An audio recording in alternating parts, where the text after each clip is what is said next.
You're listening to the Afflatus, a podcast that features stories of entrepreneurs and young leaders who are changing the world for better every single day.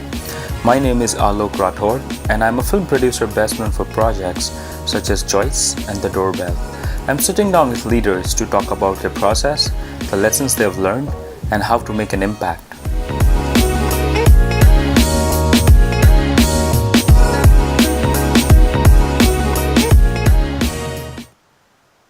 In this episode, Tabitha talks about switching career from IT to design, her experience of working in India, and her funny adventures of traveling in Mumbai local trains.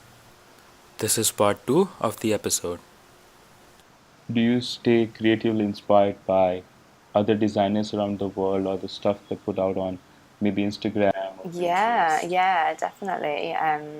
So like Instagram's such a good platform for this. Like in terms of actually, it's really strange. So there was a designer that I always used to like admire her work constantly at university. She's a lady called Jess Priest, and she's known throughout the industry now. She runs the like, as well as doing her own freelance work. I think she's got like 14 years experience in the design industry. But she's really talented at painting, and she worked in studios for a while. I know this because I actually met her eventually years later. I reached out to her. She started doing these creative painting workshops, and I reached out to her and said to her, like, I've been following your work for a while. I'd really like to come along to your workshop. I'm trying to get into the industry myself at the moment, and she, like, instead of having like a workshop with lots of different people, she actually suggested just having a one-to-one so that she could like give me more attention on like,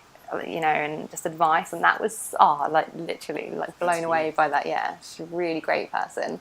But yeah, like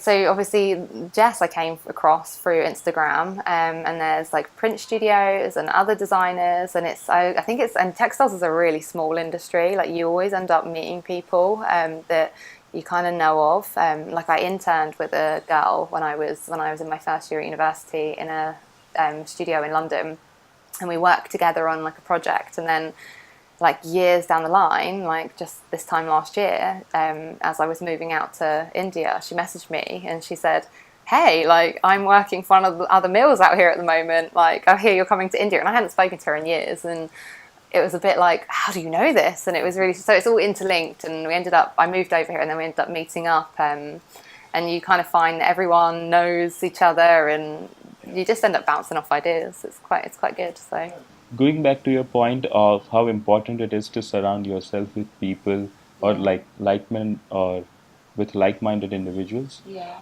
I mean, I owe my entire filmmaking career to that. yeah, I mean, I feel so lucky that I had a friend to draw me into this industry and then support me on each phase of growth. yeah, And being on her sets and understanding her process and how she manages people gave me the inspiration that I can probably have my own film, direct my own film. And it was great. And once you follow that process, you kind of come up with more respect with people who have taught you or trained you or supported you, because then you know that the journey that they took from being a no one to kind of being recognized at whatever point they are. yeah, And sometimes you are just amazed at how hard these journeys are, yet these people just keep yeah. going. And recently, one of my friends, she donated a percentage of her book sales for my crowdfunding campaign. Oh, that's so kind. And I was really touched by that gesture, because while people donated and showed a lot of love and support, I was never expecting that a certain percentage of book sales will be coming my way. And it just it just goes on to show that uh, there are so many amazing and wonderful people out there who are willing to help in whatever capacity that they can. You just have to reach out and just try to work with whatever support you have. Usually, Yeah, things yeah, always fall in place and you always have a direction in which you're headed. So I think that's really interesting dynamic that you develop once you are like focused on your art or your work. And I think, that itself should inspire a lot of people to just go ahead and do whatever they love to do, because a lot of time it's just this instinct that, I might not be successful, I'm not prepared. Like, I have no background in filmmaking, yet here I Yeah. am like 5 films later. And I suppose like advice to people trying to get into stuff, like, and perhaps because I felt like when I first started out, like I had I had no network of like people within this industry. So I kind of like, and it really does help to have like to know people, because that's obviously how you end up with like your jobs and stuff. Like it just all interlinks. But I'd just say like use like Instagram and like all these different kind of social platforms to your advantage, and reach out to people, like get to know them, like kind of like if you're inspired by their work, tell them, like, because you never know where it's going to lead. Like I was actually, yeah, like a couple of weeks ago, just was like just thinking about the future, and I follow what I thought it was a studio in Brazil, and I followed them for ages and really liked their work, and I was just looking, and then I just messaged them and I just said, hey, like, do you ever take on like freelance designers or in-house like the people from outside of Brazil? And it was this guy, he messaged me back and he's like, no, like I'm not a studio, this is my work. He's like, I freelance. He's like, but then he sent me loads of links to studios in Brazil, and I just think, like that's a really good. And he said to me that if ever I needed any other like help or advice, just to get in touch, and like that's like a really nice thing to come through Instagram. And yeah, so So you've worked in UK as well as in India. yeah. How does it differ? Like, how different it is to work in UK than it is to work in India? Wow, it is so different. Like, they're just there's so many differences. It's like, where do I even begin with that? Like, I suppose, like, in terms of, I feel so. One of the things actually that I first noticed when I moved over is that, and it's just one of the things that I think when like my colleagues that are also I say colleagues, my friends that are also expats over here working with some of the other textile mills, they noticed it as well. And it's just that things over here like tend to take so much longer to get done, like the simplest of things, and that can really test your patience. But at the same time, I feel like that's a really good thing, because it's like taught me like I'm quite a patient person anyway, but it has taught me like more patience, and then that crosses over in other areas. And also I've noticed that like, and this is something I really love about India, is that you guys really have like a lot of heart. Like you approach stuff like from an emotional perspective, and you understand that people are people. And not everything is black and white, and you have to there's like an understanding and like real compassion and empathy over here, which I feel that sometimes like the UK really, like they really need to learn from you guys in this way. Like we could do with like mixing like the two cultures together, I feel, because like the UK, like people tend to approach, especially in business, they're just like one of the and like I hate it, this is like it's just business, and I'm like, yeah, it doesn't mean that you can be like, am I allowed to swear, like a bit of an asshole? Like, so yeah, like, and they're just very like I suppose like practical and logical, and whereas I feel like you need to mix the two really. Oh, actually, okay, one of the most like strangest moments I had working over here. So it was during Diwali. And Diwali, for people who outside of India who might not know, is like, it's kind of like Indian Christmas, isn't it? Yeah, it's called Festival of Lights, and it's kind of Yeah, like and it's the like, biggest Indian yeah, festival. and it's really special, and it's all about like being. Correct me if I'm wrong, but this is what I've learned. Like it's all about like just like family and friends, and just Yeah. like kind of like really appreciating those connections that you have and relationships.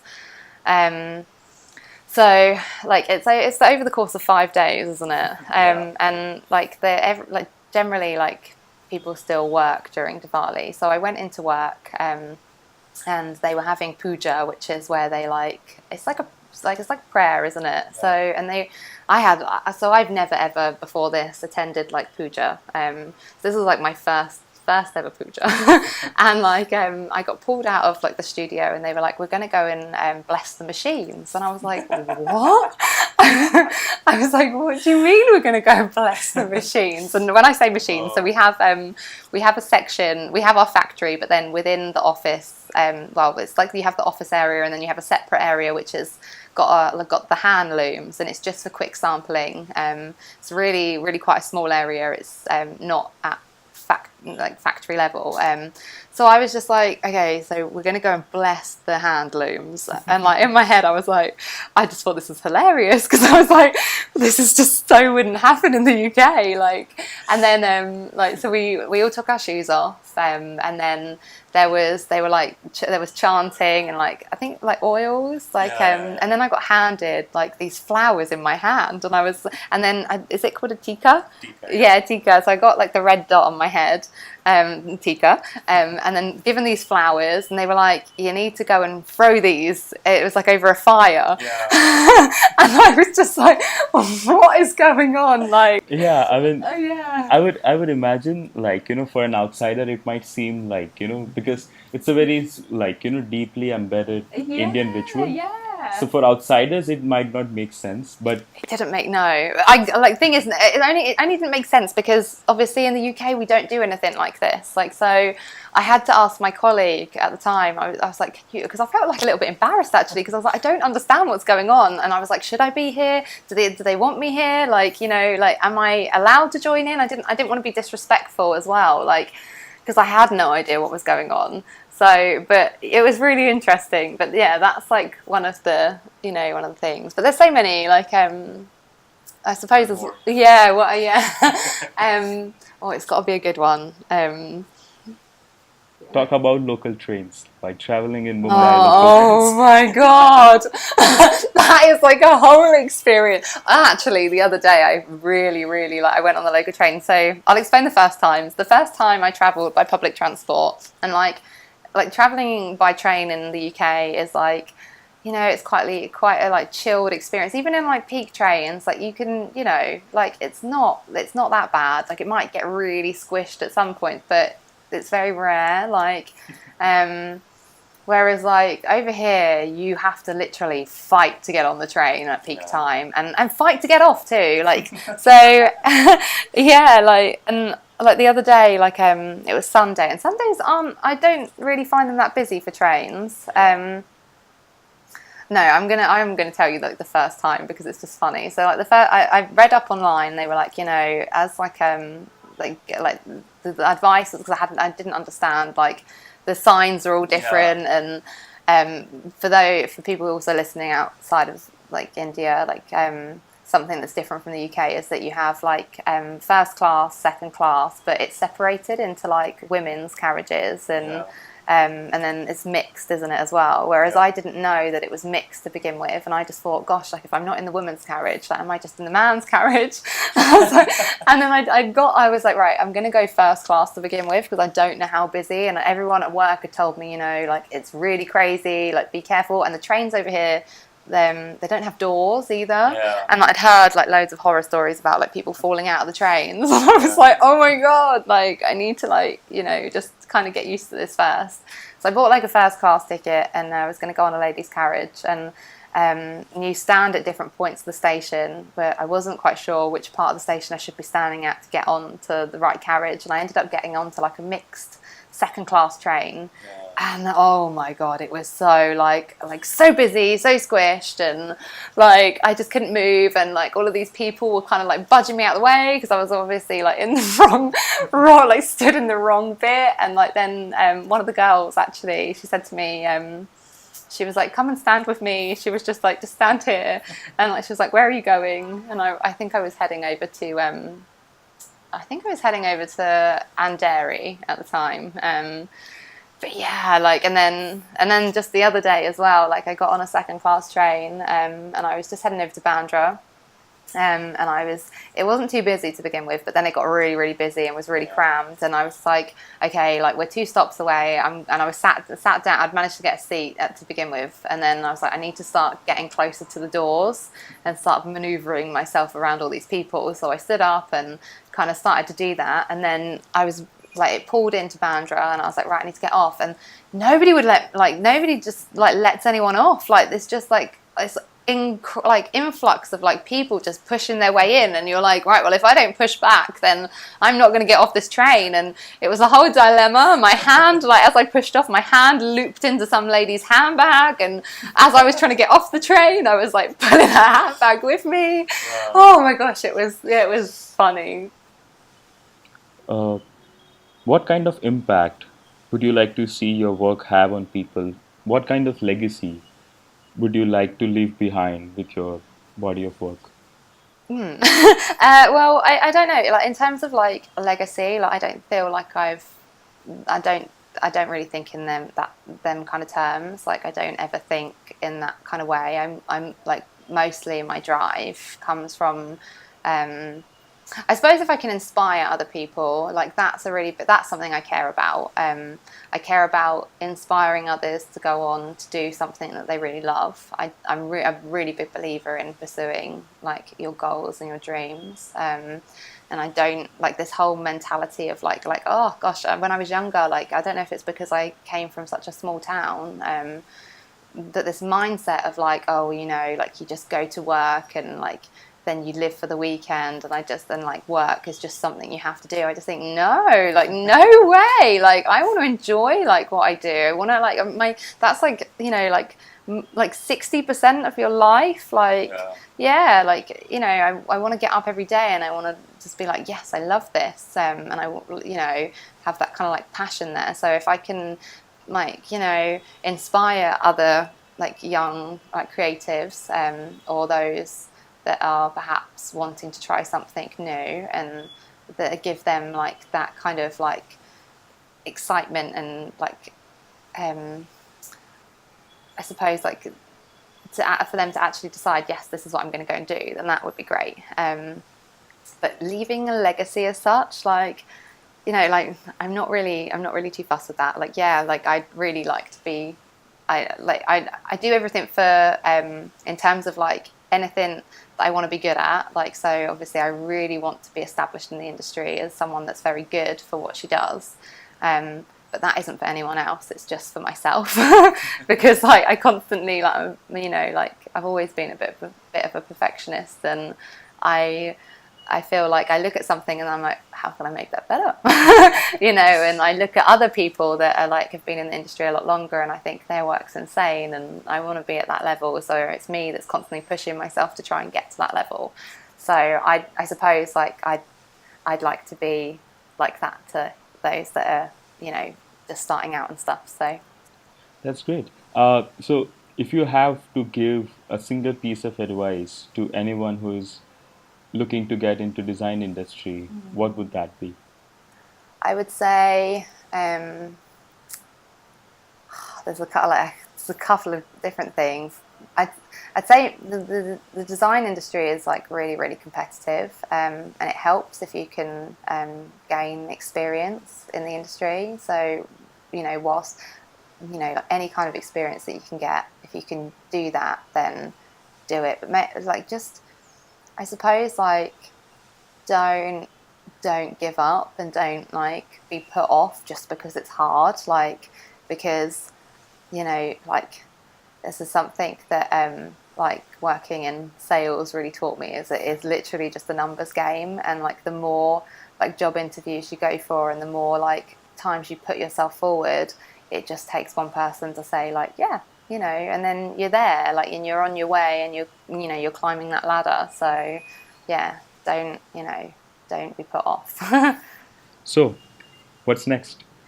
Well, do you know what? I was actually brainstorming this the other day because So although I'm really, really happy with being in India at the moment, I've just signed another 12-month contract to stay over here. I don't know how I'm going to feel at the end of the 12 months. You know, it might be that I decide to stay another 12 months, or it might be that actually I decide that I want to go somewhere else. So I had all of these ideas in my mind, and I was like, right, I need to get them onto paper.